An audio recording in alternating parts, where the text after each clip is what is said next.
৭ বছরের মাহফুজা বাঁচতে চায়, সহযোগিতা চান মা-বাবা। আমার বাতিজি বাঁচতে চায়, আপনাদের কাছে কৃতজ্ঞতা। যে যেরকম পারেন সহযোগিতা হাত বাড়াই দিন। আমার বাতিজির চিকিৎসা মারফত অনেক টাকা দরকার, ব্যয়বহুল আছি। আপনারা যদি একটু সহযোগিতা হাত বাড়াইতেন হয়তো অনেক কৃতজ্ঞতা থাকতাম আপনাদের প্রতি। শুধু একটা ভুল আর মুহূর্তেই নিভে যেতে বসেছে ৭ বছরের এক শিশুর স্বপ্ন।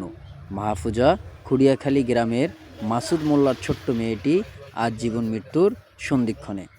২৬ দিন আগে ঢাকার একটি ভাড়া বাসায় মায়ের অনুপস্থিতিতে রান্নাঘরে ডিম ভাজতে গিয়ে আগুন লেগে যায় মাহফুজার গায়ে।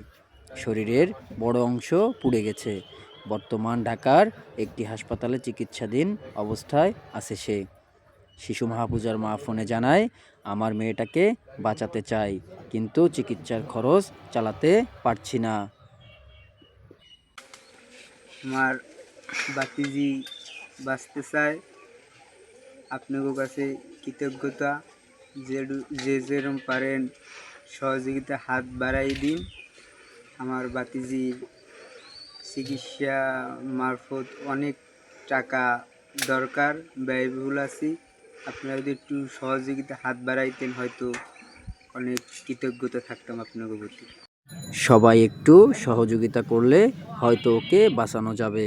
চিকিৎসকরা বলছেন, সময় মতো চিকিৎসা পেলে মাহফুজাকে বাঁচানো সম্ভব, কিন্তু চিকিৎসার খরচ এতটাই বেশি যে তা চালিয়ে যাওয়া পরিবারের একার পক্ষে সম্ভব নয়। একটি ছোট্ট প্রাণ বাঁচানোর জন্য এখনই এগিয়ে আসার সময়। আপনার সামান্য সহানুভূতি হতে পারে মাহফুজার জীবনে আশার আলো।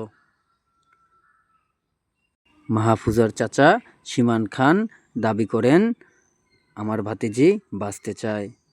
সমাজের হৃদয়বান ব্যক্তিদের সহযোগিতার আশা করছেন তিনি।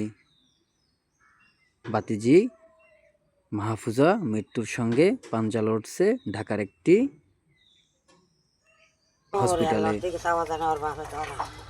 স্থানীয়রা বলছেন, মাহফুজার বাবা অত্যন্ত গরিব, খেটে খাওয়া দিনমজুর।